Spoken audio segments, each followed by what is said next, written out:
Hello folks, today is a very special episode. It's episode 10 and I'm so happy that I picked up another subscriber. Thank you very much.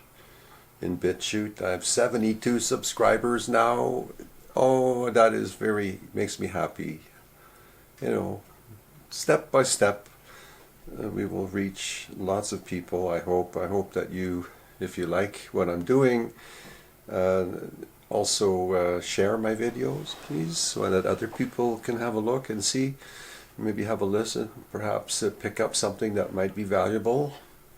Episode 10 is the episode in which I'm going to show you how to make some special knots.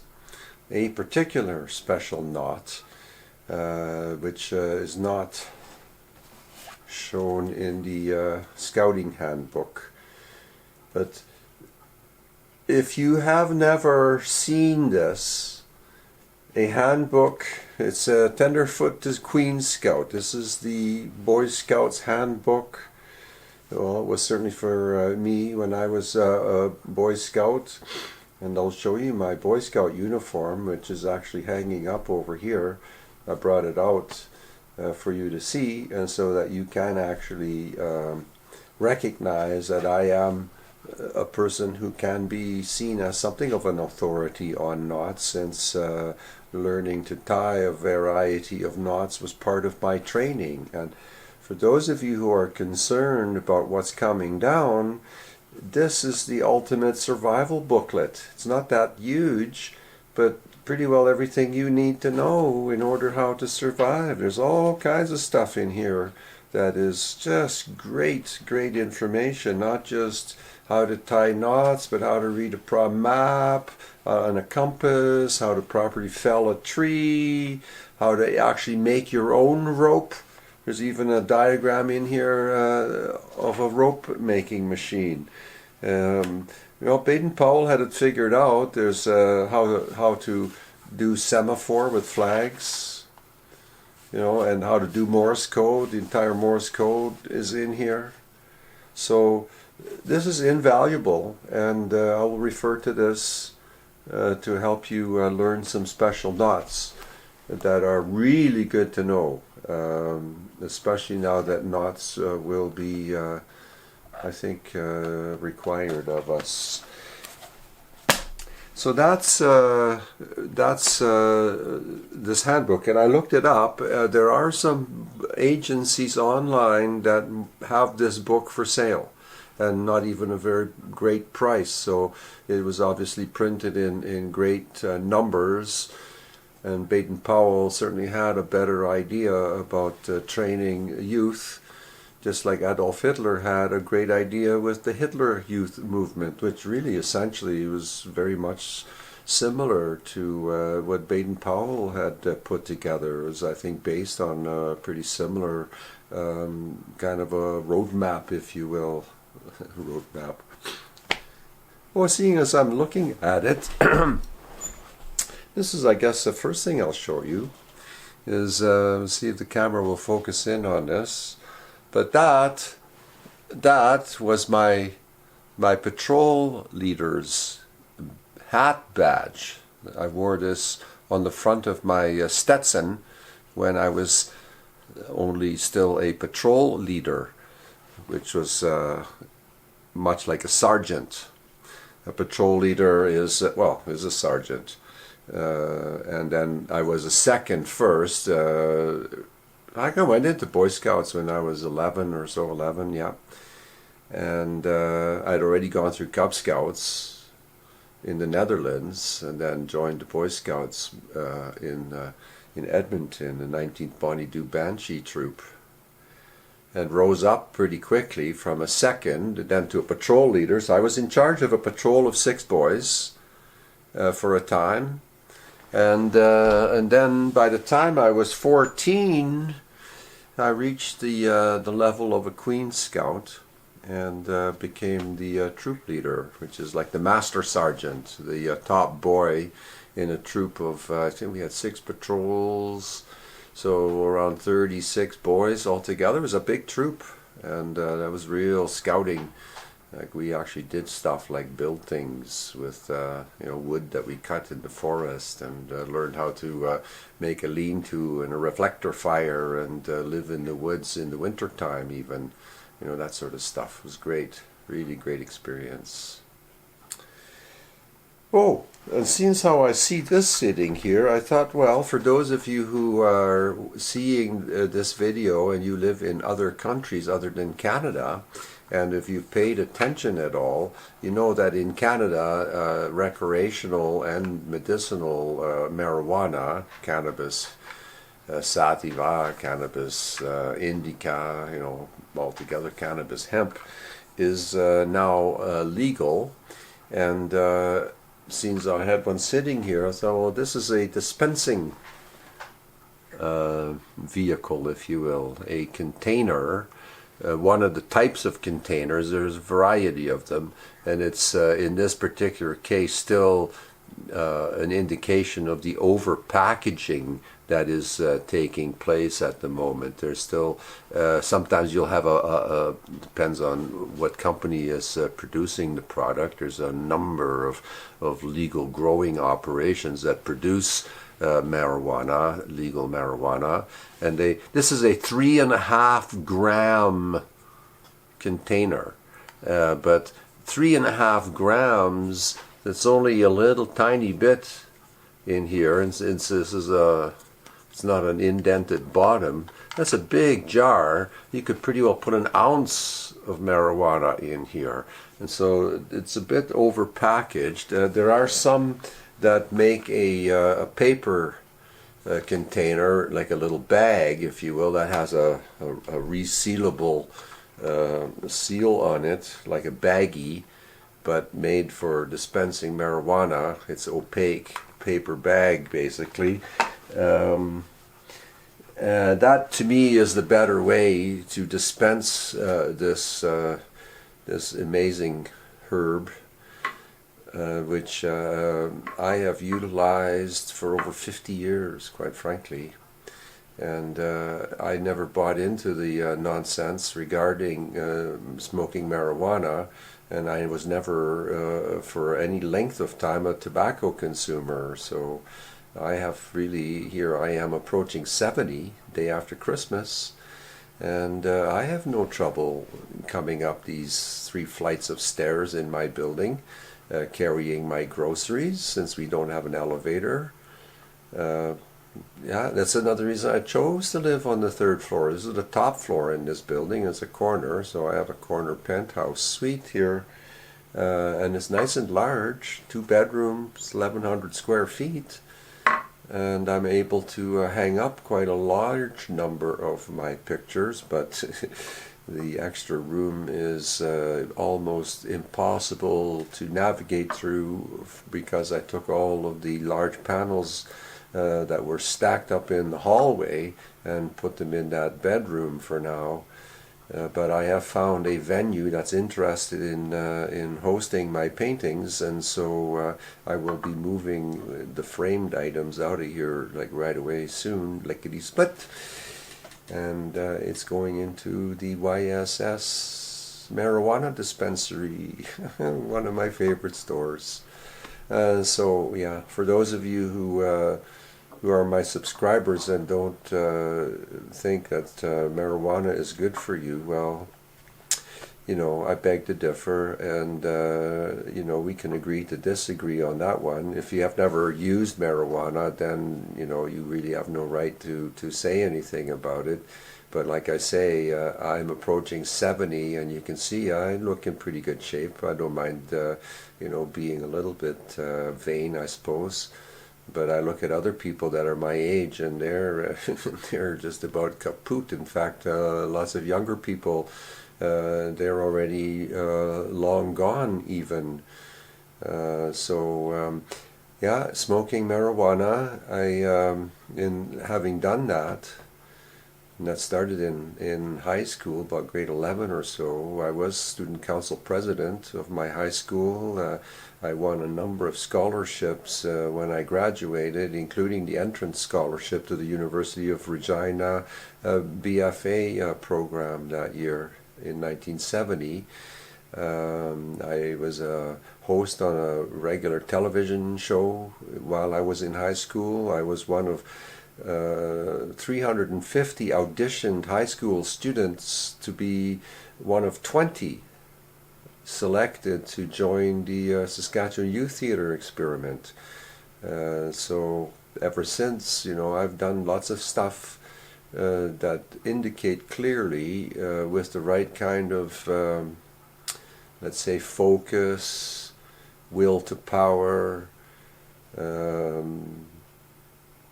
staying on the track by and large. However, for those of you who know me and those of you who are now following me on these BitChute presentations, my 2 bits worth TV, you do recognize I go down rabbit holes, and going down rabbit holes has been pretty much the story of my life. So, but anyway, yeah, I've done lots of different things. I've achieved lots of stuff. 9 published books so far. I'm sitting on a ton of material. Like literally, it's a stack that when you stack it up is about like that.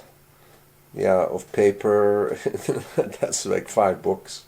Yeah, my Roman history that I've been working on for quite some time is on a bit of a standstill right now, and I feel rather bad about that.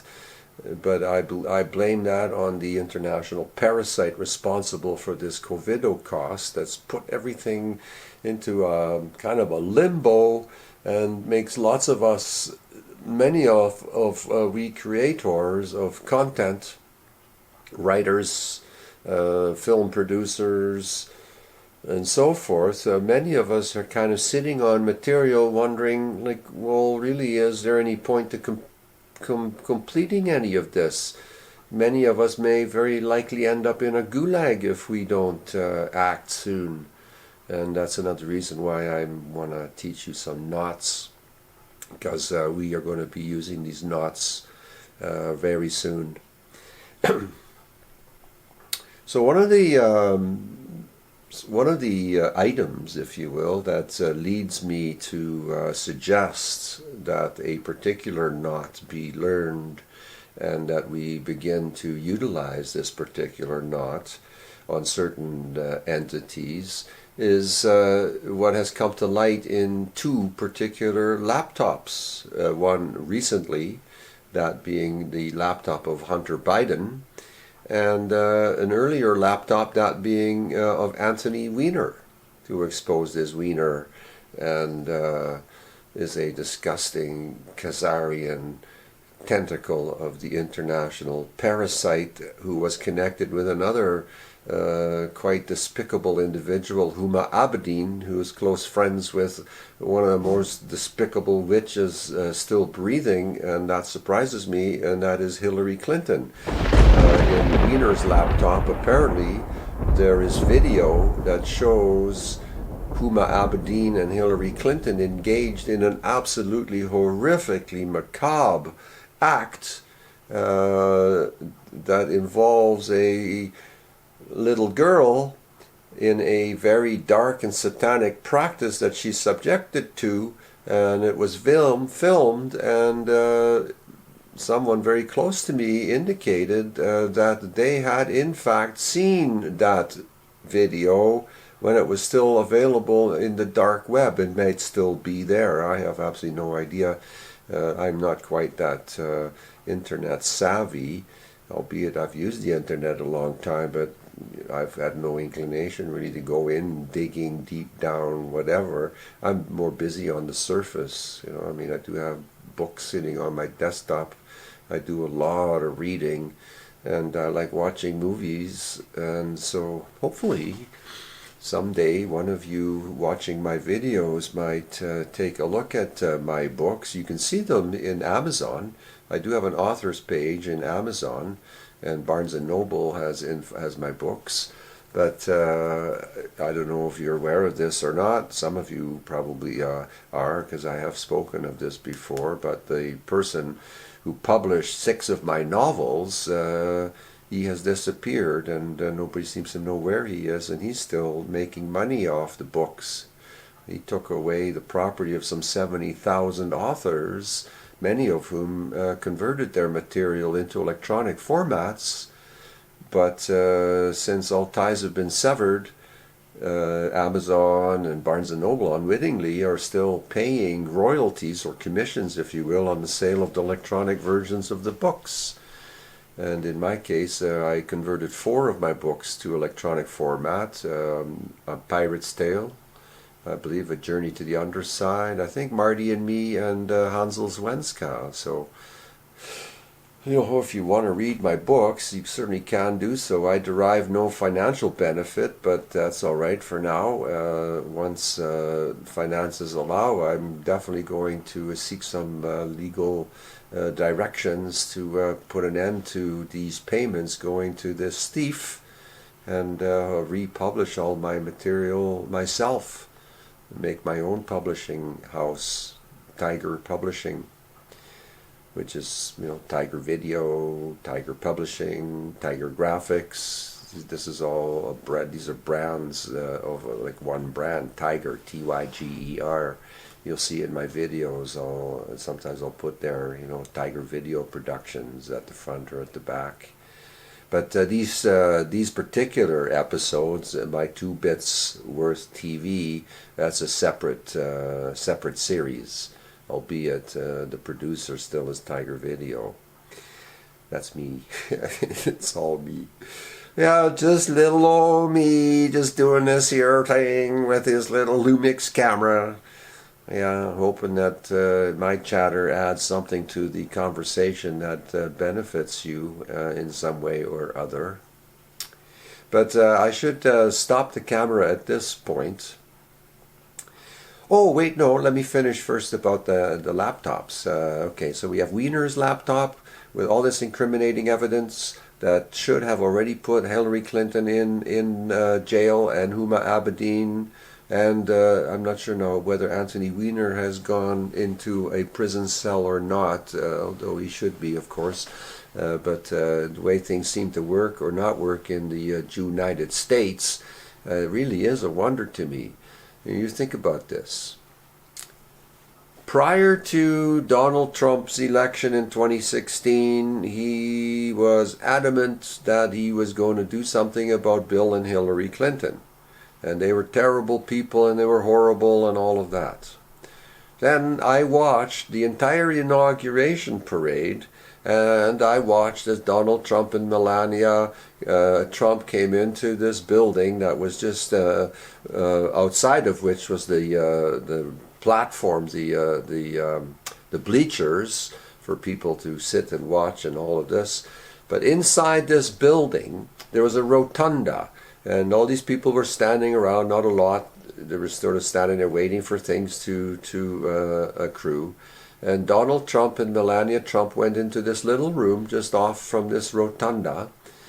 And I should point out that I remember seeing how there was a Negro woman who was in charge of the little platoon of armed individuals, guards if you will, that were there guarding this thing going on inside the building. But yeah, a Negro, like a Shibun, in charge of white guys.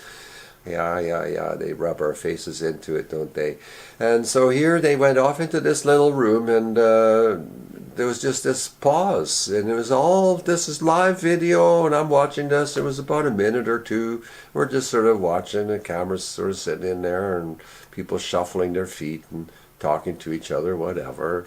And all of a sudden, Melania comes out from that room, and the expression on her face was so strange. It was like she was aghast. She was absolutely scared to death that she had been shown something or told something, but something was not right, and it was very, very obvious. Anyway, she is escorted out of this place and onto the bleachers where Donald Trump was going to be addressing the crowd, and where a whole bunch of criminals were already seated. Obama and his man Michael, in drag, and George W. Bush was there, I recall, and yeah, an assortment of American high-up criminals, all of whom should be arrested, and Donald Trump had said some nasty things about. But anyway, then he comes out of that room, and he had exactly the same expression on his face, which was very, very curious. And then the thing proceeded, and out he went, and he made his acceptance speech there in front of the crowd on those bleachers. Now, when I mentioned this one time to Jeff Rentz, when I was still talking with Jeff, or he was still talking with me, I mentioned it, and he suggested I to go back into the video to see if I could find it. Now, I not being that savvy regarding all of that, I had never thought to save that YouTube video, so I never saved it on my hard drive. And I don't know, I went back into that video, I did find it. But when I went through the video, that whole Rotunda episode was gone, and the timing had been tampered with to make it appear like that was never there. So that's how sophisticated, the photoshopping, the tampering with information has actually become in this new Jew world order that is unfolding, that we're already essentially living in. It's just that they're tightening down on the clamps. But so here we now have a laptop with Hunter Biden's horrific information on their videos and emails and so on. And that was like it was dropped out of heaven into Donald Trump's lap.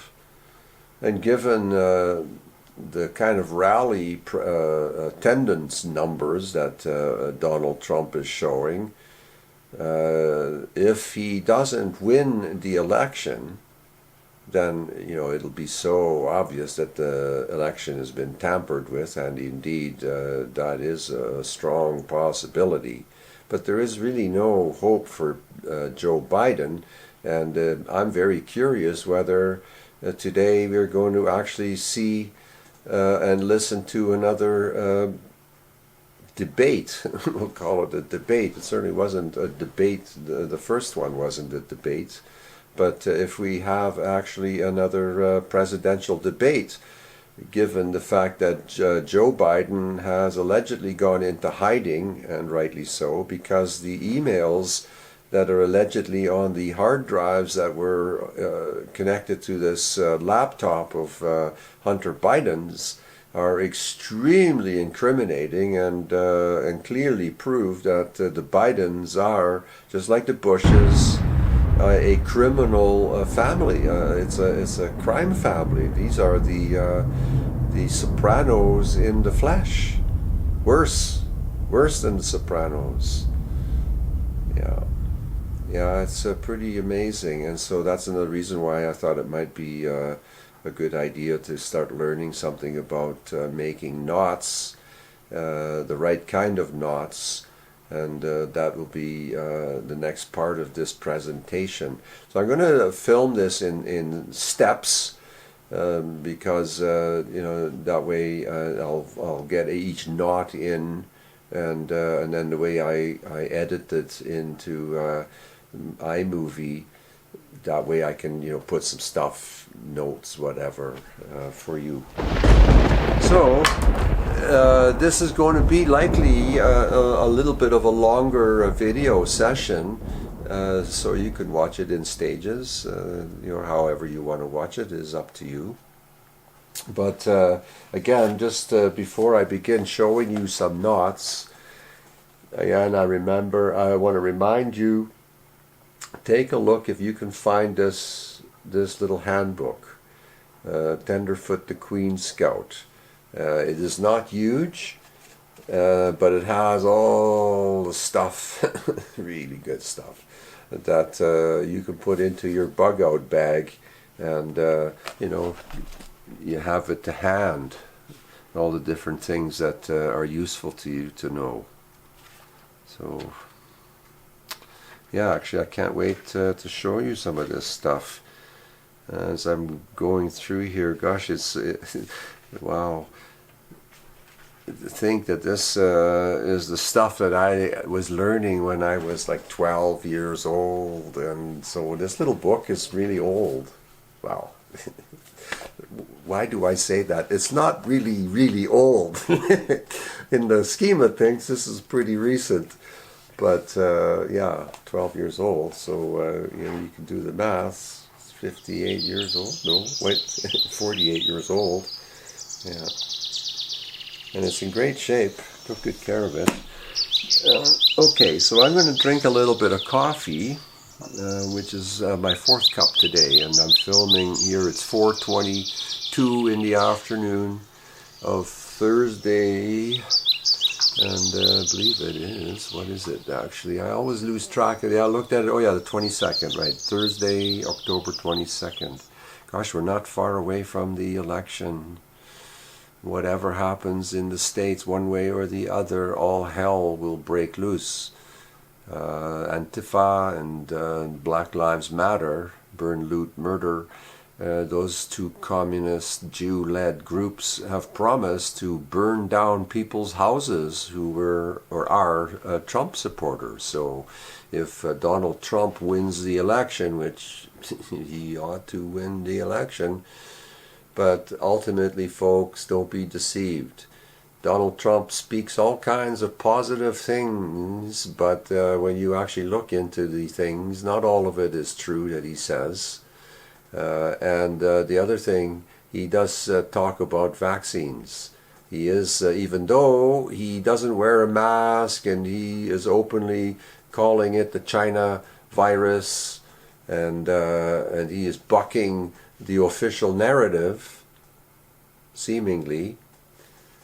And for all of you, I think maybe, perhaps, deluded. I mean, I always like to stay hopeful.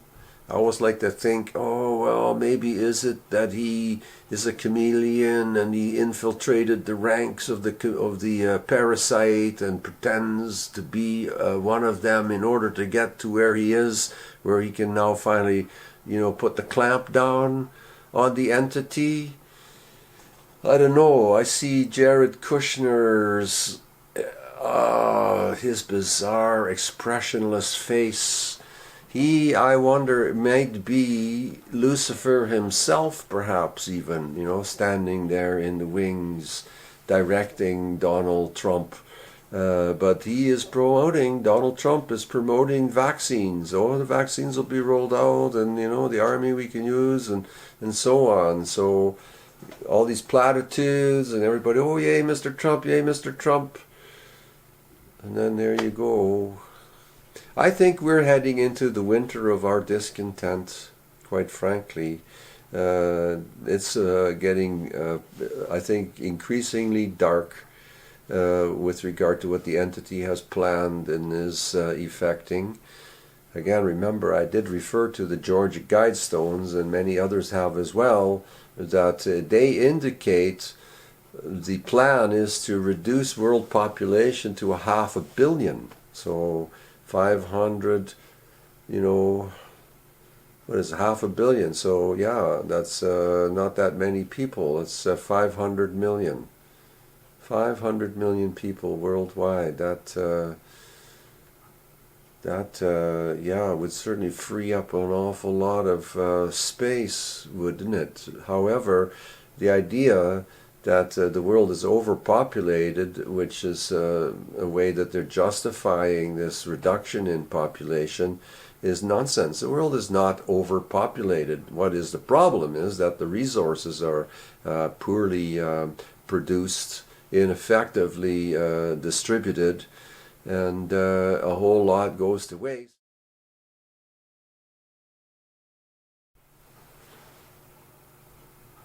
Okay, so sorry about that. My card ran out of power. I ran out of space, rather. I still have some battery time left, so anyway. Let's take a look at a knot. And we'll teach you an important knot. The first one being the knot that you use to, let's say, to tie a bandage. Or you can use it to tie two ropes together, but it isn't really the best knot to tie two ropes together. It's called a square knot, and as opposed to a granny knot.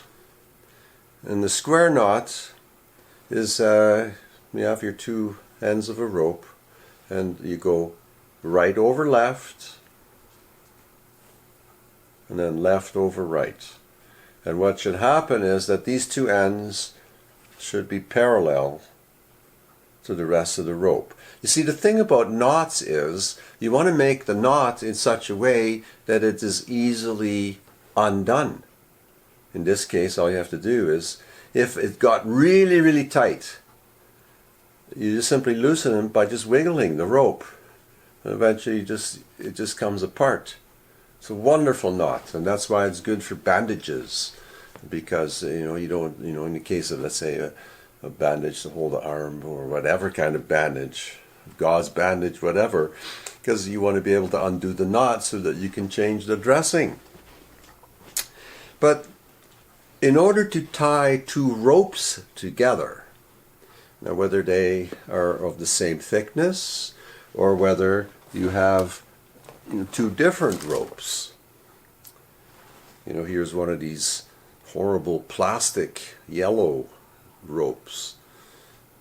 I mean, they're okay for tying down stuff on your truck or whatever, but I don't like these ropes. They don't. They're slippery, and they, they don't lie like an actual rope. This rope is my really favorite rope, and this rope is comes from a sailboat. It's very strong, and this certainly will support or hold a significant amount of weight. I think you could probably suspend at least 200 or more pounds with a rope like this. So in order to effectively tie two ropes together and keep them together, whether they are of the same thickness or a different thickness, so you form a loop in the one rope, and you put this little snake up through this loop, and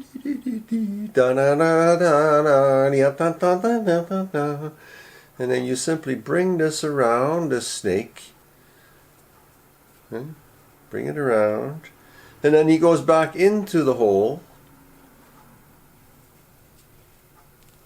and he does that. You see?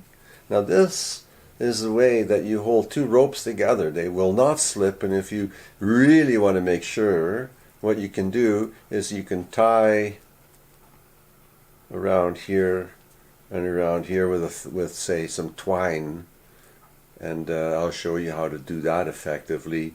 It's fairly simple, actually. You just simply take that twine and lay it out like this, so there's a little loop at one end, and then you like this. Oh, wait a minute, no, you got to be able to pull the thing through the loop. I'll have to show you. It's rather than explain it, it's better just to show you. But anyway, so there you have this knot, and just to make sure, because it's been a while, and I want to make sure that I tell you the correct name for that particular knot, which is the sheet bend. The sheet bend, yeah. And then that first one, which I call the square knot, is the reef knot. But square knot, reef knot, it's known by both names. So there you go. You see how easy that is to undo. There's nothing to it. And you can use it for a rope that is the same thickness, like I said. And that is the best knot, the absolute best knot for tying two ropes together. Okay, now let's have a look at a knot that's really useful when you have, and it really is appropriately named, the sheep shank. Say, let's suppose now you're trying to hang something up, and you've measured out your rope, but you discover that the thing is actually bigger than you thought, or taller than you thought rather, and you need to shorten the rope somewhat, or you have a rope that has a weak part in it. That's also possible. This particular knot, called the sheep shank, is a way that you can shorten a rope effectively, or you can also strengthen it if there is a problem. And so what you have is you just simply you take your rope, you see, and you make these two loops like this, see, and then you simply take this end and make a little loop like that, so that tightens up on there, as you can see, when there's tension on the line. I mean, there has to be tension on the line. You've got something hanging from the rope that probably weighs 150 maybe, or 200 pounds or so. So, you need this to be strong. And so now what you have is a sheep shank that enables you to shorten the rope. And the sheep shank can be as long as it needs to be. But that will absolutely hold together, Some weights that have to be hanging from a rope might be only 120 pounds. Some might be even 300 pounds. There are certainly some big sacks of shit that need to be suspended, likely, at some point. So there's a way that you can do that. Alright, I'm going to stop this video for the moment, and then